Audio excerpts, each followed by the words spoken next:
তীব্র গরমে হাঁসফাঁস করছেন?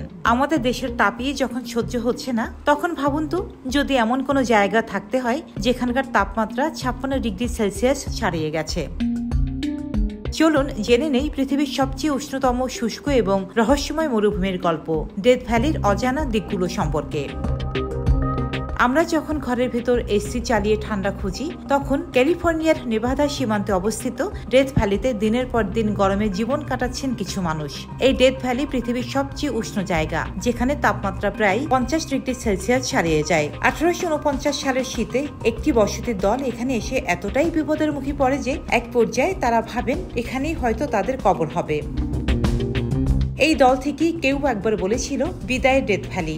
সেই থেকে এর নাম হয়ে যায় ডেথ ভ্যালি। ফার্নেস ক্যানিয়ন এখানেই 1913 সালে রেকর্ড করা হয় পৃথিবীর সর্বোচ্চ তাপমাত্রা 56.7 ডিগ্রি সেলসিয়াস। ডেথ ভ্যালির ফার্নেস ক্রিক অঞ্চল সমুদ্র পৃষ্ঠ থেকে 280 ফুট নিচু, চারিদিকে পাহাড় দিয়ে ঘেরা, এবং এখানেই সবচেয়ে বেশি গরম অনুভূত হয়।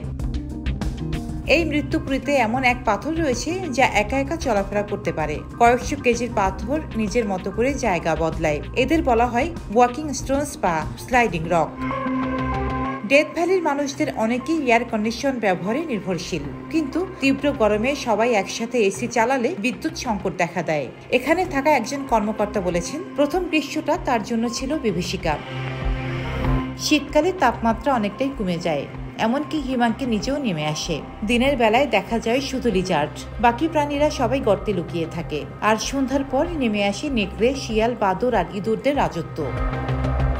এই শুষ্ক মরুভূমিতেও বৃষ্টি পড়লেই গজিয়ে ওঠে গাছ। তাদের শেকড় যায় 50 ফুট গভীরে। বৃষ্টির পানি জমিয়ে রাখে কাণ্ড। প্রকৃতির বিস্ময় এই ডেথ ভ্যালি। যারা সাহসী, গরমকে ভয় পান না, তারা ঘুরে আসুন ডেথ ভ্যালি থেকে। কিন্তু যাওয়ার আগে এই মৃত্যুপুরী সম্পর্কে ভালোভাবে জেনে নিন, কারণ এটা শুধু গরম নয়, এটা এক রহস্যময় যুদ্ধভূমি। রোজিনা রোজি, দেশকাল নিউজ।